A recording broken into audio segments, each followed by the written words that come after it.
How's it going, guys? Welcome to the very first individual heroic mode boss guide, brought to you by Baloney, Disco Bob, whatever my name is. So Elegon, heroic mode, Elegon. A 25 player video, but a lot of stuff applies to 10 man anyways. I'm not go over a lot of the stuff for 10 man.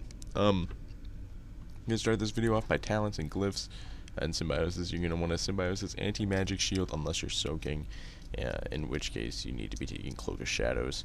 For talents, the only thing that matters is feline swiftness, nature swiftness, incarnation, and nature's vigil. Other than that, take those and nothing else.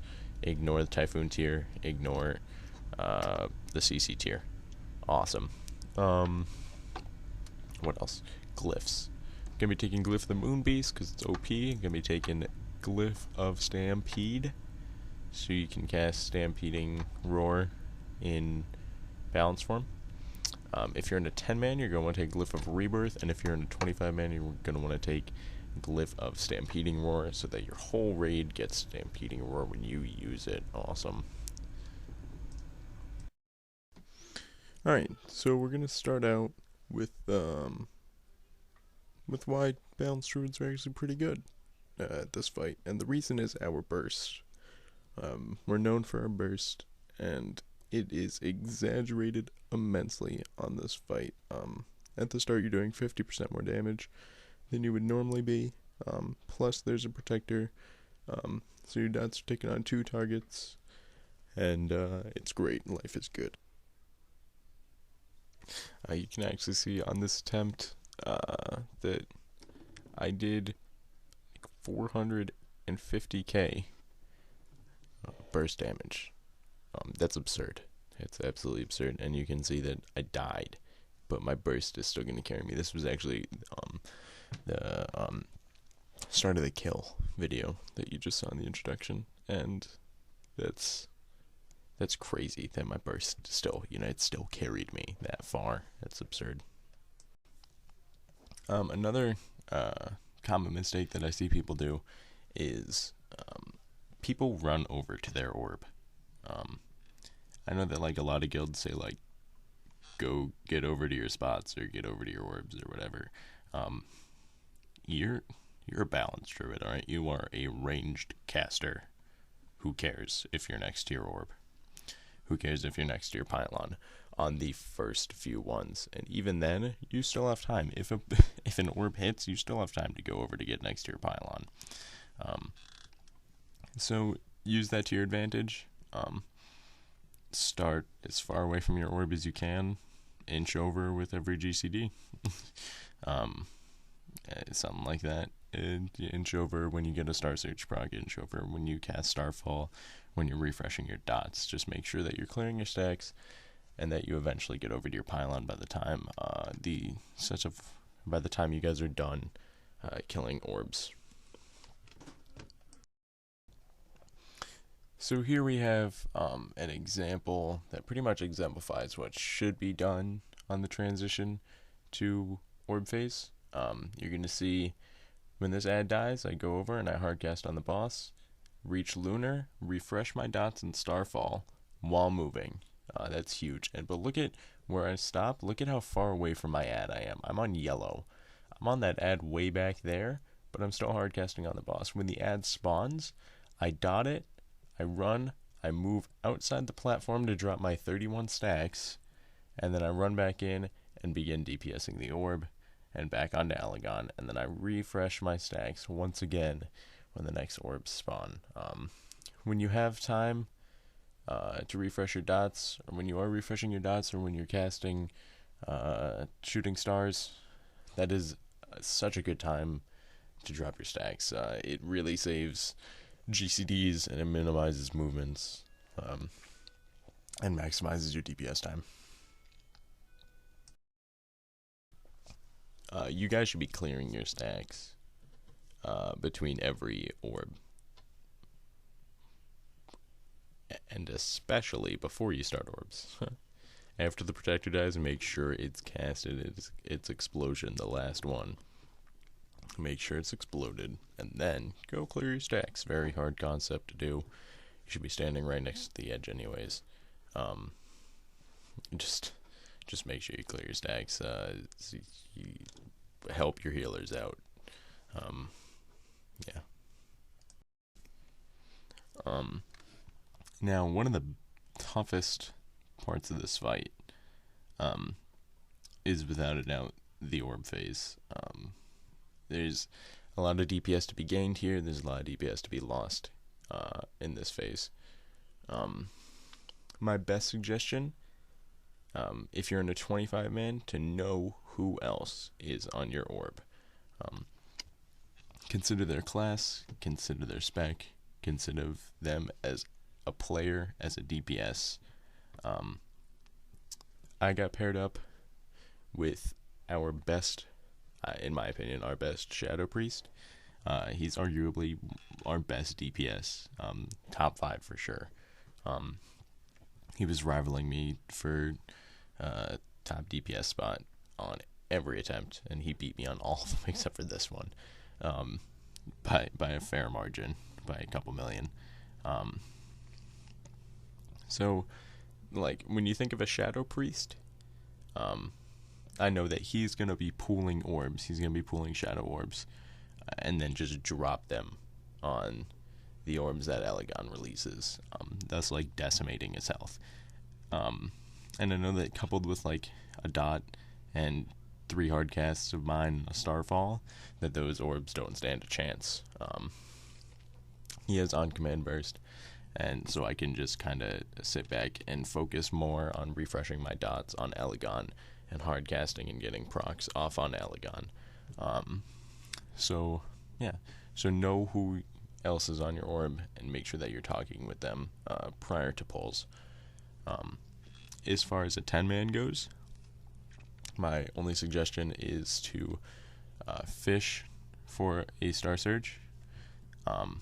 I don't recommend using shrooms. You're better off refreshing your dots on Elegon to get more procs. But you absolutely have to fish for a Star Surge proc. And another great tip for 10-man is you can Astral Communion between orbs. The moment it dies, just Astral Communion and make sure you get yourself to the next Eclipse. Don't even be one cast away from an Eclipse. Get to the Eclipse so you can get your haste bonus. Your haste bonus will last for the whole orb, I promise you. So do that. That's the best way to kill your orb in a 10-man and a 25-man. So during Pylon Phase, it is a terrible idea. Trust me on this one.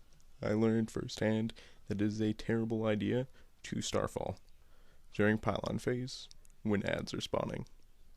Those ads hurt. Those ads hurt a lot. And if you Starfall, you will get aggro on them and you will die a painful death. So,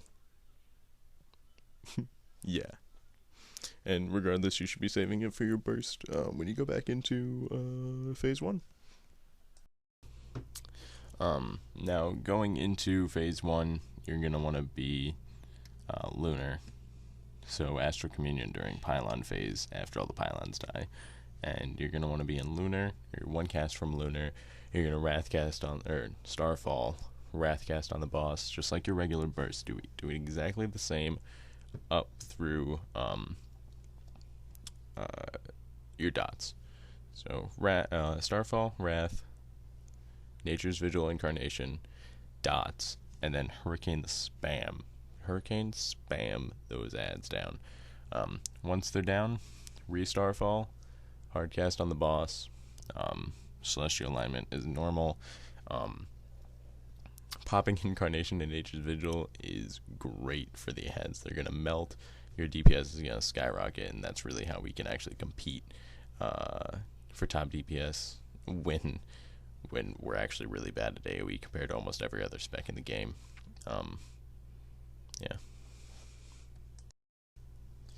Anti-Magic Shield mitigates, I think, all the damage that this boss puts out, except for melee swings. Does the boss melee? I'm not a tank, I don't know that. It mitigates all the damage that you have to worry about. You should be popping it frequently. I'm pretty bad at that. It's keybound to E2.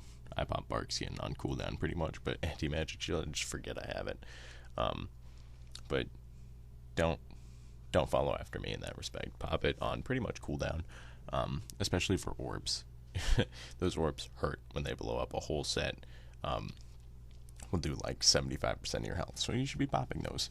Help out your healers. We like our healers. They're awesome players, and you should help them even if you don't like them. Do it now. So if you need to be soaking for your guild, say you're in a 10-man, I feel like this would probably be where you need it the most. Symbiosis, a rogue, and you're going to be popping Cloak of Shadows to soak, but alright, the best way to be soaking, don't move out until he starts casting Total Annihilation. You do not need to be taking the ticks prior to Total Annihilation and the pulses. You need to move out when he's casting it. Done. I would pop Bark Skin, and right before it goes off, you need to pop Health Stone and Cloak. If you don't have Health Stones, then pop your self-heal macro that we have thanks to Nature Swiftness. Now, I'm going to start off with some of our tips and tricks, just some good ones. Taking Feline Swiftness for short bursts of movement, mainly just clearing your stacks. Typhoon does not work on the little ads, so don't bother trying it. I know it doesn't. Mass Entanglement does work on the ads, but you will not take Mass Entanglement. You will not put it on your bars. You will not think about putting it on your bars. Let's hypothetically assume you use Mass Entanglement like a bad player. And let's say that there are 2 ads left. Unless your tanks are God mode. I know in 25 man you have like 3 of them. But let's assume that your tanks did not get aggro on 2 of those ads. Those ads are probably attacking healers, or they're going for healers, or they're going for a DPS who decided to Starfall because he's bad. If you mass entangle them, they will get rooted, and they will turn, and they will auto-attack the closest player, and that'll do like 75% of their health. And it's just going to be bad news, and you might wipe because of that. You really might. So do not do that. Those are bad things. Other good tips is really having a target last target hotkey. Mine is F.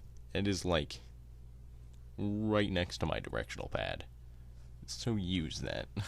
Alright, you can see me if you look at my target frame. I know it's very small.